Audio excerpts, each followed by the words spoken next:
Now that we're a couple of months into freshening up our mechanics for the new golf season with the guidance of the late Tony Manzoni, we're facing a different problem. Doubt, second-guessing, self-sabotage, lack of trust. That's why we're bringing back another hero of golf instruction who appeared on Golf Smarter 6 times, but unfortunately he passed away on February 9th, 2023 at the age of 91, Dr. Glen Albaugh. Dr. Albaugh was a pioneering sports psychologist and author of 2 books, Winning the Battle Within and The Clutch Golfer Formula, that we covered extensively on the podcast.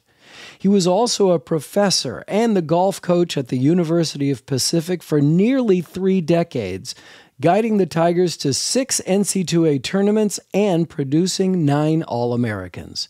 He worked with hundreds of professional and amateur athletes and coaches, among them Super Bowl winning coaches Pete Carroll and Bill Walsh.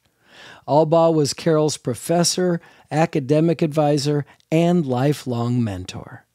Now, among his many accolades, Glen was awarded honorary lifetime status in the PGA in 2011 and was inducted into the Golf Writers Hall of Fame in 2013. Donations in memory of Dr. Albaugh can be made to the University of Pacific Men's Golf Program or the First Tee of San Joaquin Coaching Program. I'll share the links to both books, an article, and where to make a donation in Dr. Albaugh's memory in today's show notes. Over the next 6 episodes of Golf Smarter Mulligans, we'll feature all the insights and wisdom he shared with us, starting with episode 41 of Golf Smarter, published on September 6, 2006, about his first book, Winning the Battle Within, The Perfect Swing is the One You Trust. Enjoy. Welcome to Golf Smarter Mulligans, your second chance to gain insight and advice from the best instructors featured on the Golf Smarter podcast. Great golf instruction never gets old. Our interview library features hundreds of hours of game improvement conversations like this that are no longer available in any podcast app. Trusting that you're totally committed to the strategy, trusting the fact that you're aimed, and just trusting your swing. Pre-shot routine has been talked about over and over again in many periodicals, but it's just really essential that we have a well-defined pre-shot routine. Now, physically, it works like this. Typically, a person stands behind the ball where they make the decision on their strategy. Then they walk up into their address position, and at that time, their conscious mind is quiet, and they're seeing the shot, and then they aim, making sure that they keep their imagination out to the target. In other words, feel a swing that matches what they see. And then, after the last look at the target, just trust what they see and feel. So that's how the pre-shot routine works. It doesn't guarantee great shots, but it certainly gives you the best chance to trust the swing that you have. With another interview from the archives of Golf Smarter, here's your host, Fred Greene. Welcome, Glen. Hi, Fred. How are you? I'm great this morning. Well, I'm so happy to have you on the show because I read your book, and thank you for sending me a copy, and thank you for signing it. And this book is so perfect for the Golf Smarter podcast. Just the title alone, Winning the Battle Within. The perfect swing is the one you trust. Now, how did you come up with the perfect swing is the one you trust? Is this something you've been saying for years and years? Well, I've been saying it for years and years. I think it comes from this. Is that, let's say that somebody's a 15 handicap, and they have a swing that's relatively functional, and it's the one they have. And so our suggestion is, okay, why not love your swing, embrace it, and if you trust the swing you have, regardless of what it is, it's going to be more functional, you're going to have more fun playing, and you're going to play better. So trusting your swing means to shut off any conscious thought and just let your swing go. Much like a skier lets their skis run, pointing downhill, much like the surfer when they get in the curl of the wave, much like the Randy Johnson when he throws his fastball 100 miles an hour. He just lets it go and trusts what he has. What prevents us from doing that?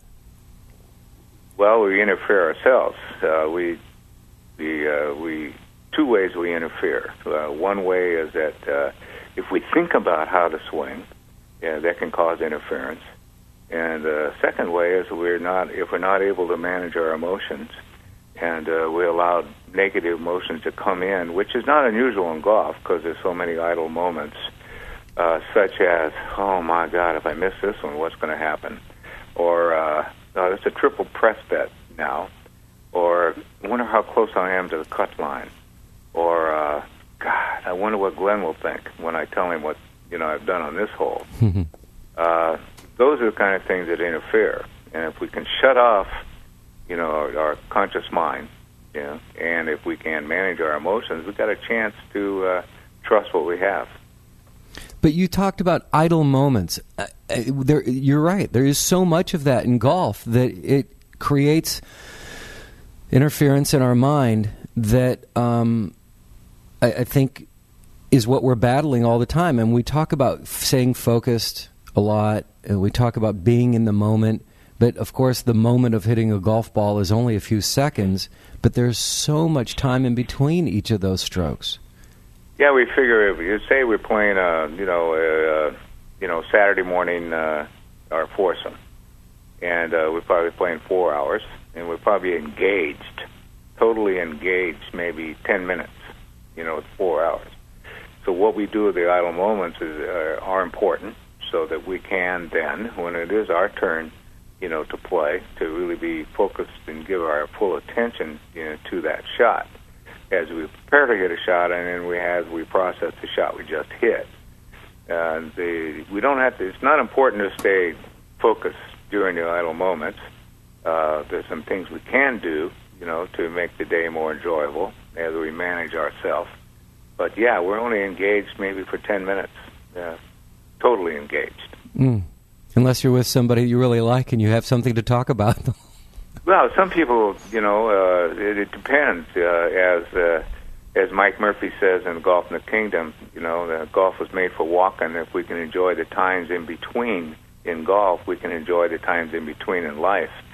And so if you walk when you play, which I certainly advertise, it's a great time to be with yourself and enjoy the ambiance, enjoy the environment, feel the grass on your feet, feel the wind, look at the tops of the trees.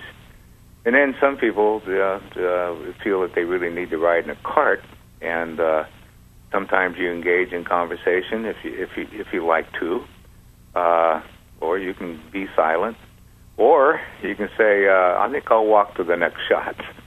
But anyway, managing ourselves during the idle moments so we can, be focused for each shot is important skill to acquire. I find that I do remember a golf course much better when I'm walking. When I'm in a cart, it seems like I'm just going to my ball hit, go to the ball hit, and I miss the golf course.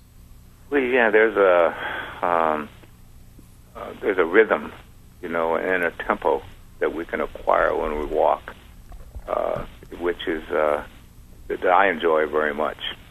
Does having a engaging playing partner, whether it's someone you like or you just met, but you have a good conversation, a good rapport going with them, is that a distraction to your game, or is that helpful to keep you coming back and forth into the game, do you think? Well, we can't choose who our partner is going to be, and sometimes we might be fortunate to have a conversation that really enhances our play, and then sometimes that's not the case.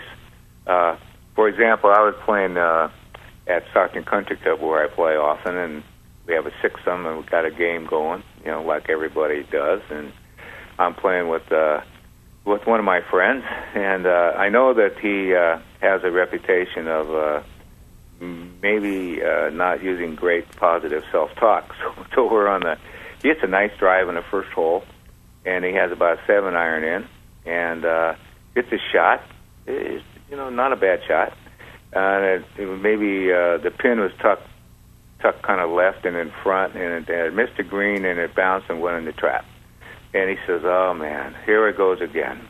It's the same stuff over and over again. And I'm thinking to myself, Frank, he hit a pretty good shot, and you're a 12 handicap, so you're going to miss some. And that was pretty nice. Hit it solid, a little bit offline. Let's get ready and go for the next shot. No, I know then for the rest of the day, and I'm riding in the cart with him, that I'm going to get that. He's going to be talking that way. So I have to decide then to maybe change his behavior or not allow what he says to affect the way I'm going to think and play. So we never really guaranteed who we get to play with relative to that kind of conversation. But we do have control of the way we're going to think and the way we're going to focus, the way we're going to process shots, and the way that we're going to talk to ourselves. So it's not dictated upon what Frank says. It's dictated upon what we decide to do ourselves. I wanted to talk about your resume for a minute. I mean, who is this guy, Dr. Glen Albaugh, that we're talking to? Can you give us a little bit about your background, please? I think I've been a coach, Fred, since I was 2 years old. I can't remember a day where I've awakened and not trying to figure out some way to squeeze some sports in. And in fact, today, the only thing I'm going to get to do, and I'm going to get to work out a little later on. But sports have been central to my life forever. So as I grew older, I was able to coach basketball for 15 years, and then I went back to school, and I was very interested in sports psychology, and I was able to get a job in a university where I got to teach sports psychology, and I ended up at the University of Pacific. They needed a golf coach, so I said, well, I enjoy golf, and so I began to coach golf, and then that escalated and became, took a great deal of my time, and I saw this really wonderful marriage, between sports psychology and golf, and eventually that evolved into, starting this consulting business in the early 90s, and now that's what I'm doing almost full-time. I still do some things at the university with coaches and athletes, and I enjoy that immensely. And going back in time, I started playing golf when I was 14, and I started playing golf with Michael and Dennis Murphy in Salinas, California. And we're talking about Michael Murphy of Golf in the Kingdom, Michael Murphy. Yeah, Golf in the Kingdom, Michael Murphy. We started the Salinas High School golf team, in 1947, something like that.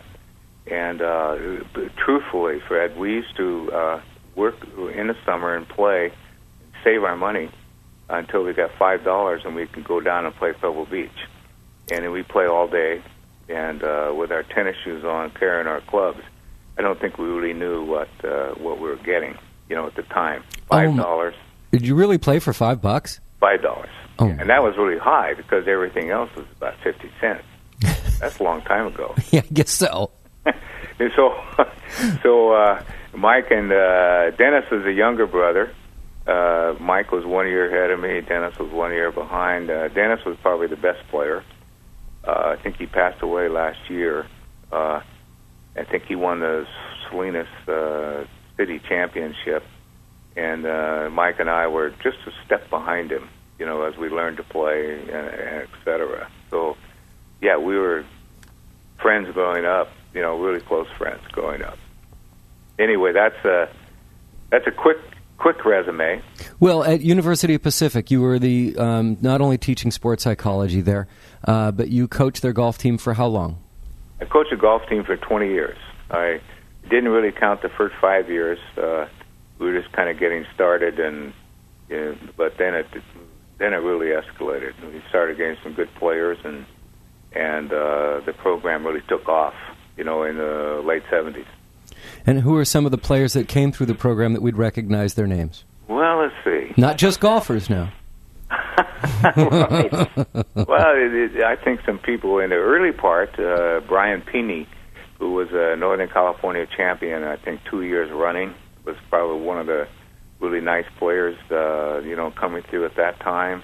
Yeah, but come on, Glenn. You dropped some bigger names in the book. You can do better. This is an international audience here listening to us. Give us some names that we, Oh, some of the people that are playing now? Yeah, come on. That I'm working with? Well... Come on, don't be modest. Okay, well... We're selling a book here. Okay. Well, Scott McCarran. There you go. One of my lead guys. Right now, he's on a medical leave, but he's been one of my lead guys since 1993. Kurt Triplett, the wonderful graduate of the University of Nevada, Reno, and he just had surgery on his right elbow too. So he's off for the rest of the year. But they have all kinds of stories about both Kirk and Scott, in the book. And I've already mentioned, Jeff Breho.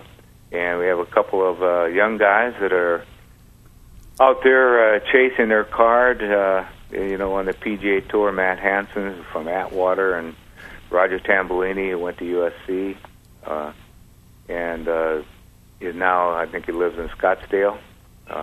Those are some of the guys, among others. And you got a couple of NFL, ex-NFL buddies, but still recognizable names, at least that I see on the cover in the book. Bill Walsh. Bill Walsh has been my friend since college at San Jose State, and he and I we started coaching and teaching at the same high school, Washington High School in Fremont. I was a basketball coach and Bill was a football coach, and we retained our friendship all these years. He gave me, complete access to the 49ers in the 80s to help my own coaching education, which I also did at the University of Pacific and still do. And we remained friends forever. He's been, I think I've learned so much about practice and preparation, from Bill, and a lot of that is in the book. I borrowed lots of information from sport team coaches about the quality of practice and how to construct practices, which is certainly advantageous, for golfers to learn.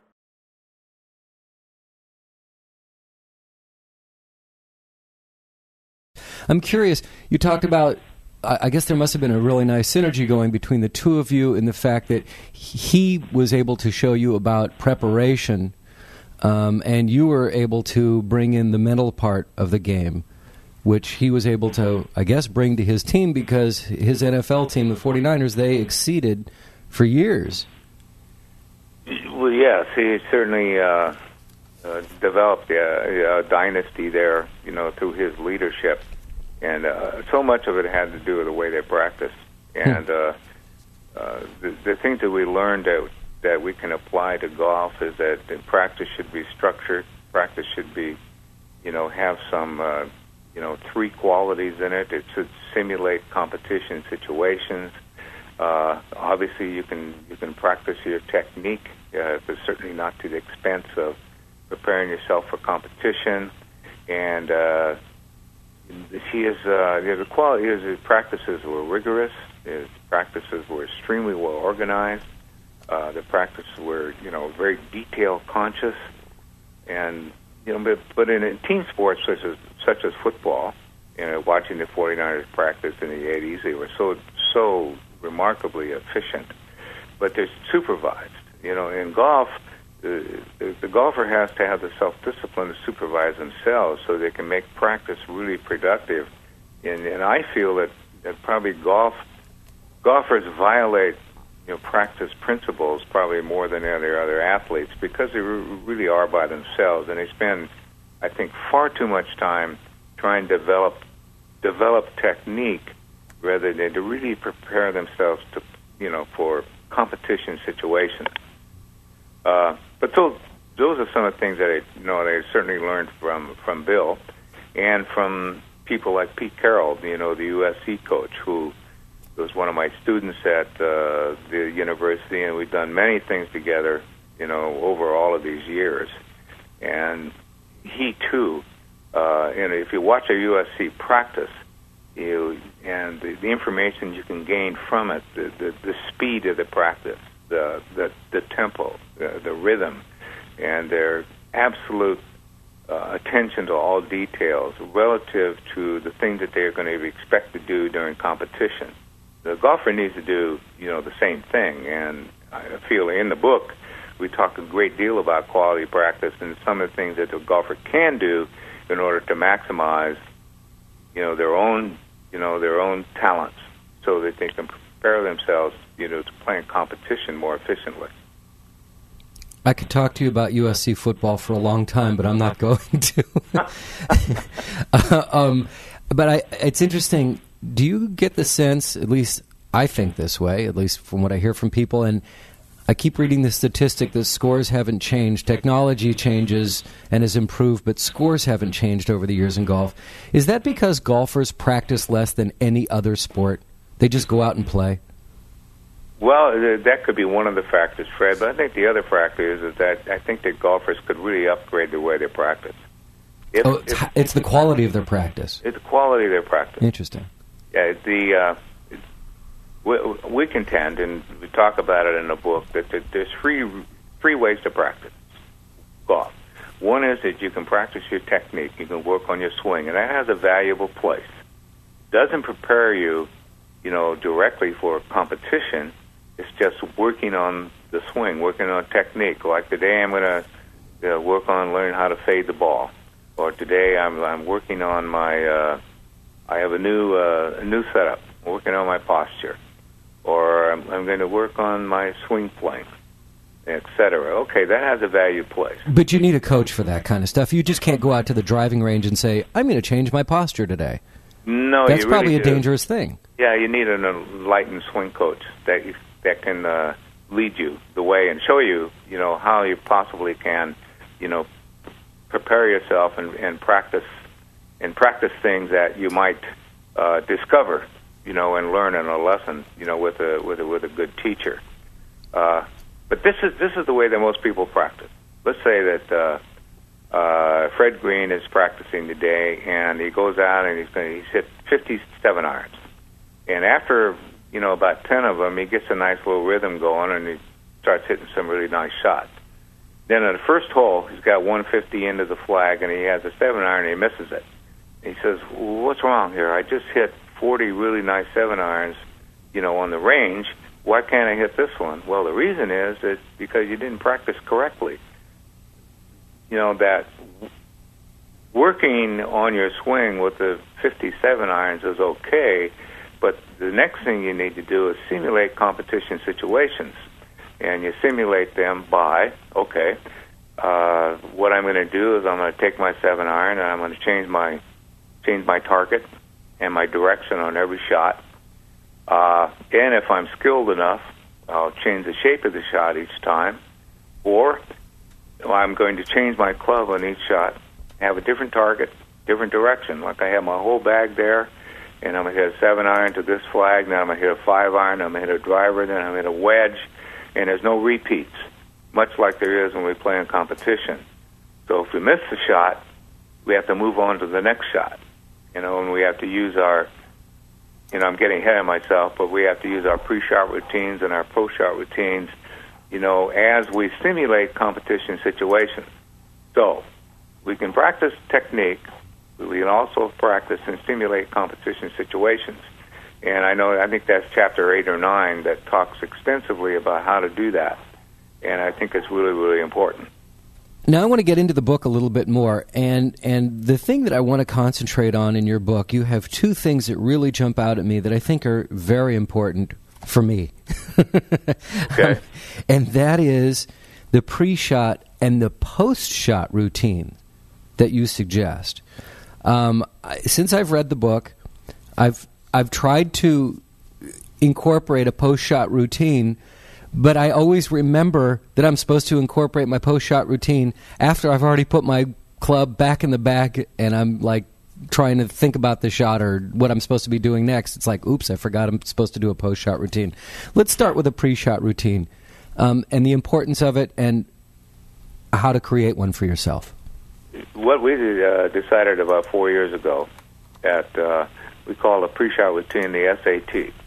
And how this came about, and I tell a story in the book, is that I was doing a workshop for the Carmel High School boys team. And I said, pre-shot routine includes these ingredients.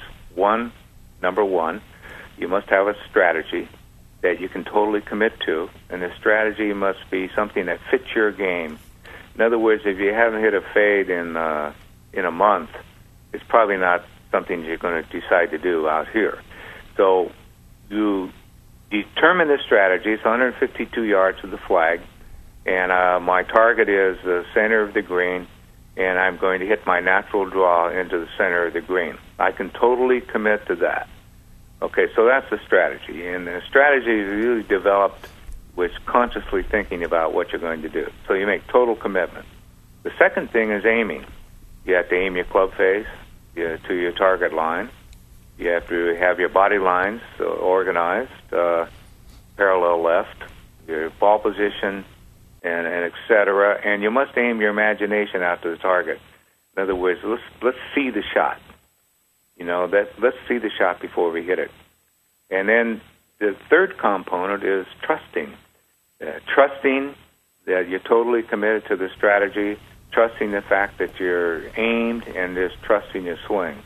So SAT is how we prepare to get the shot. The pre-shot routine has been talked about over and over again in many periodicals, but it's just really essential that we have a well-defined pre-shot routine. Now, physically, it works like this. Typically, a person stands behind the ball where they make the decision on their strategy, 152, center of the green. Then they walk, 4 steps, 3 steps, 2 steps up into their address position. And at that time, their conscious mind is quiet, and they're seeing the shot, and they're beginning to feel the swing that matches what they see. And then they aim, and they making sure that they keep their imagination out to the target. In other words, continue to see the shot, feel the swing that matches what they see, and then, after the last look at the target, to trust what they see and feel. And so that's how the pre-shot routine works.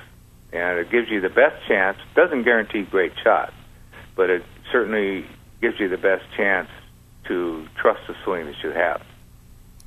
And you believe that it really does separate the quality players from the lower quality? I don't know how to be gentle about this, but the better players from not is a lot to do with their pre-shot routine? Yeah, I know that the pre-shot routine gives you the best chance, whether you're a PGA Tour player, LPGA player, or if you're a 18 handicapper that plays twice a week. You got to have a pre-shot routine because that gives you the chance to trust, a better chance to trust the swings you have.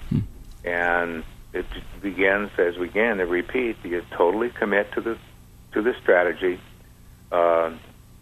Set your aim, which means your body and the club face and your imagination, and then trust the strategy you're committed to, and trust your aim and trust your swing. Oh yes, I think it's essential. And of course, if you're going to do that in competition, then you need to practice your pre-shot routine. When you're on the range, so that you're more apt to do it when you're playing, out on the golf course. You're friends with Fred Shoemaker, correct? Yeah, I know Fred well. And in his book, An Extraordinary Golf, we talked to Fred a couple episodes ago. He was not so much of a routine. He didn't like the idea of routine. Well, then as I have said to Fred, then he doesn't necessarily understand it. Routine, the only reason we have a routine is so that when we take the last look at the target, we take a tension-free swing. We allow our swing to come out tension-free. That's the reason that we have this preparation. You see, if you can commit to a strategy, you have a better chance of trusting your swing. If you can really set up an aim, not only your body lines and your imagination out to the target, you have a better chance of trusting your swing. And the reason that we go through the F and the A is so we can get to the T so we can trust the swing we have. Now, routines, some people do them in 10 seconds and some take 20 seconds. But the essential part of it is when a person takes a last look at the target so that they can sense the swing that you're going to use in advance, so they can really feel the swing that matches what you see. And that's why we do routines. And I would think they would totally agree with Fred's approach. That the most important thing that a person, when he steps up there, they feel some freedom, that the tension is out, that we can really allow our swing to go to the target. So I think we probably agree. It probably depends on how we define, the pre-shot routine. Now let's talk about a post-shot routine. That is unique. Yeah, well, it is. I think that's a niche, and that's why we bring it up at the front part of the book.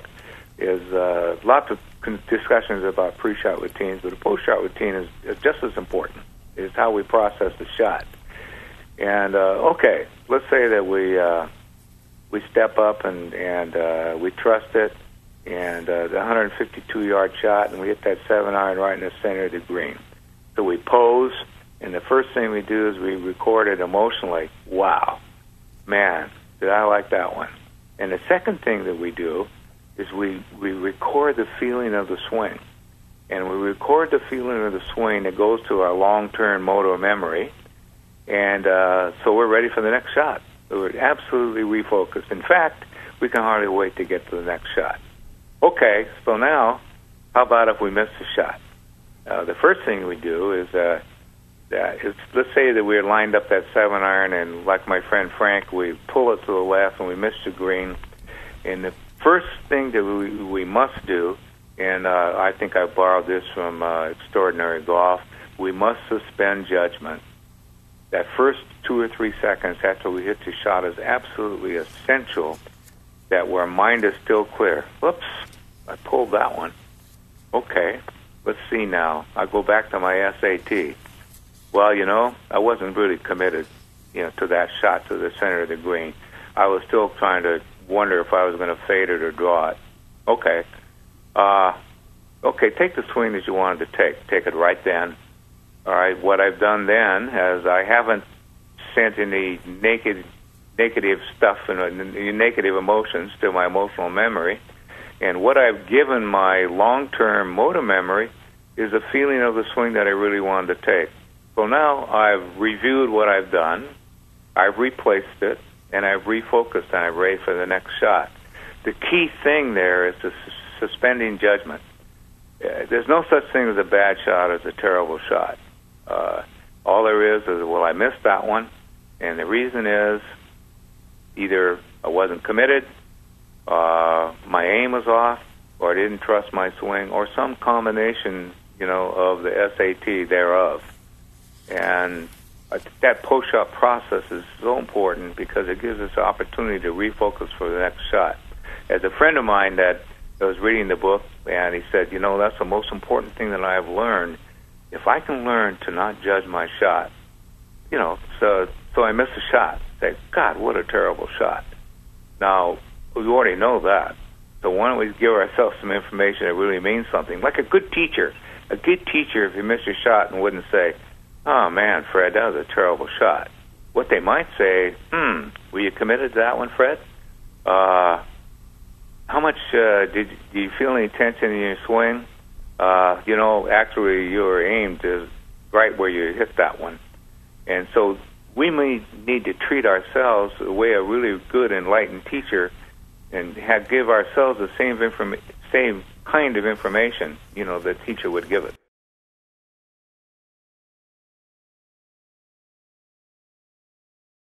So how am I doing on a post-shot routine? We're making some progress?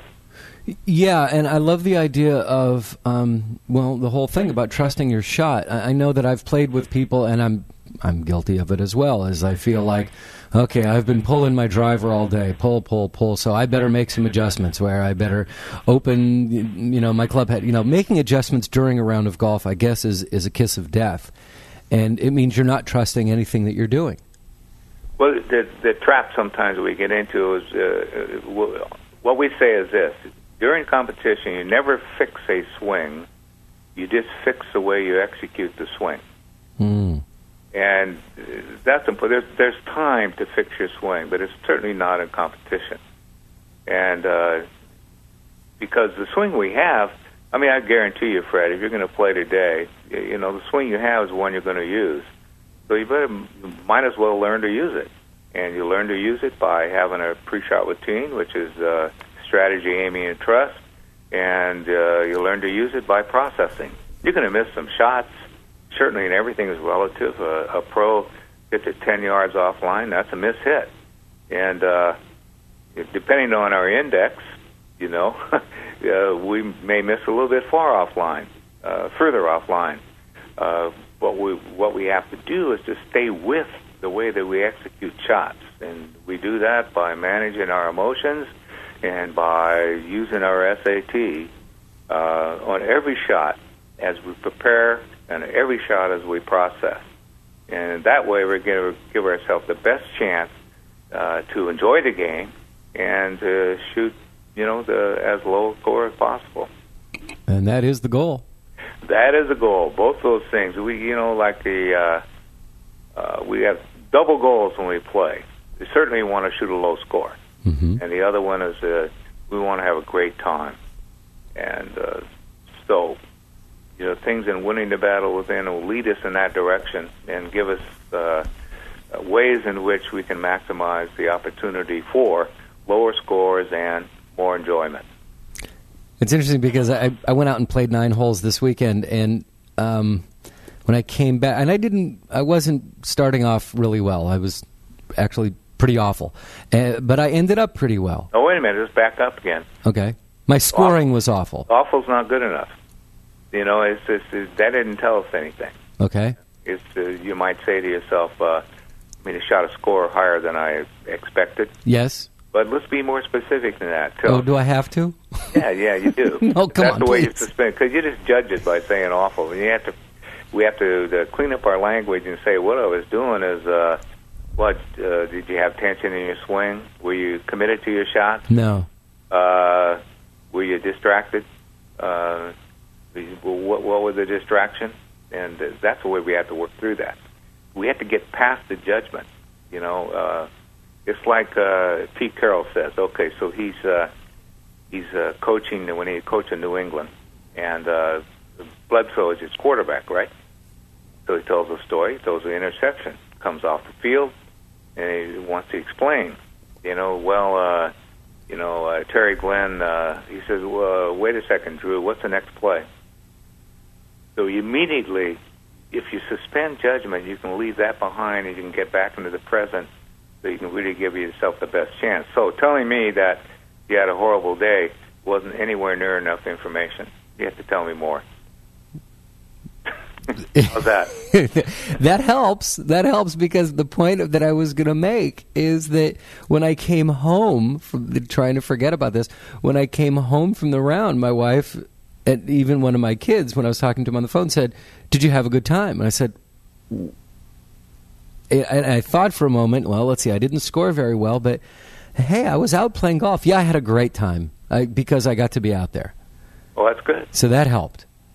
And I think that I was carrying that through me is why I was able to improve my attitude, I guess it was, because like I said, when I first started the first couple holes, I was just not performing the way I was not performing up to my expectations.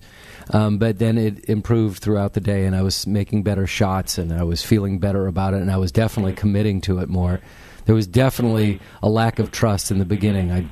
It was bizarre, but... Well, see, now that's really, really good information. We can really go from there. And we'd say, okay, so the next time then that you play, let's see if we can bring the commitment and the trust, right into the first shot. And so even back it up more, when next time you have an opportunity to practice, let's practice trust in your swing. And let's practice commitment. And those things can really be practiced. And, those drills that one can use in order to just practicing trusting your swing. Anyway, so that's what I recommend. Tell me about the 3 stages of motor learning. Yeah, we bring in some scientific stuff, and I think it's just absolutely essential that not only golfers, understand what the stages of learning are, but all teachers, as well. So these are the stages. Let's say that the first stage of learning a new skill is what we call a cognitive stage. We bring in a big word, but say we're learning, we're going to learn a flop shot. You want to learn how to to hit the ball way up in the air with your 60-degree wedge to a tight pin. Okay, so in the process of doing that, your instructor will say, might demonstrate, how to do it if they're able to do that. And they'll give you some information like open up your stance, lay the club open, let's lay the club open, and I want you to swing a little bit more upright than you've been swinging, and so you can slide that club right under the ball. And so then you start doing it, and the feedback you get is external. In other words, the golf pro would say, okay, that's it, a little bit more upright, open up your stance a little bit more, and the information you're getting external, and you've got to think about it. You have to think about how to swing, how to lay the club open, and et cetera. So that's the first stage. I don't know how long you stay there. It depends on the enlightenment of the teacher and how complex the skill is and how motivated you are and how much you practice. But the second stage is associative, and it's exactly what it means. You're still getting feedback that's external, and you might watch yourself on videotape, but you're getting to get some internal feedback, and this is really essential. You might turn to your teacher and say, hey, yeah, I'm beginning to feel that. Beginning to put it in your long-term motor memory. Beginning to, hey, let me show you. And then you say, yeah, you're getting it. Then you get to the third stage, and they call it autonomous, but it just means it's automatic. And so now you've learned the skill, and you're out there, and you've missed a green, you're short-sided yourself to the right, and you got to hit a flop shot, and you look at it, and you look at the shot, and right away you begin to feel the swing, and you automatically step into the right setup, and you lay that club open, and you take that nice upright swing, and you do it without any conscious thought at all, because now it's in your long-term memory, and it's automatic. Like Joe Montana, takes 1-step, 3-step, 5-step drop. He's not thinking about his throwing motion. He's looking at the target, and he's just throwing automatically because he's practiced through repetition. So our goal is to get to the stage 3, which is playing automatically. And I don't know how long it takes to get there, but I know we can get there through the right kind of practice. And I know once we get there, then we can just practice trusting that flop shot. Those are the 3 stages, and I think it's really, really important that enlightened teachers move a student through those 3 stages to the point where they get to the point where they notice that the player can do this without any external feedback from them, because all the feedback they get is from themselves. They can really feel the swing, they can feel it in advance, they can feel the setup, and they can feel trusting the swing. So those are the 3 stages, and I think it's really important that the people understand them, and that teachers understand them as well. You've provided a lot of information for us to absorb today, Glen. The book is called Winning the Battle Within. The Perfect Swing is the One You Trust, and the author is Dr. Glen Albaugh, spelled Albaugh. Glen, thanks so much for spending this time with us. Thank you, Fred.